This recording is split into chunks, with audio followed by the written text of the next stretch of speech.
Hi friends, welcome to 5 Minutes Tech YouTube channel.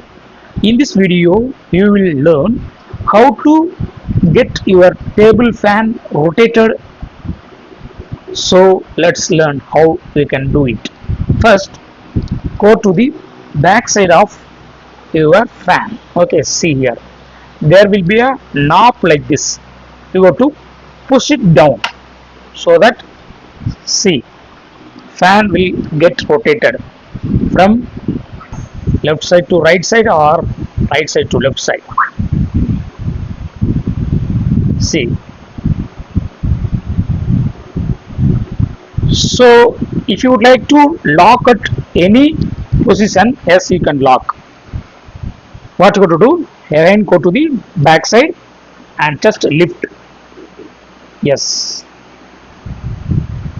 lift completely. Two times you have to lift. Okay, this is to get rotated. Push down.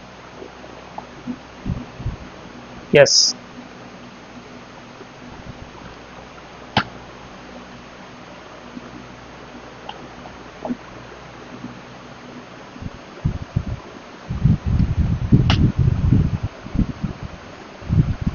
So in this way you can easily rotate table fan.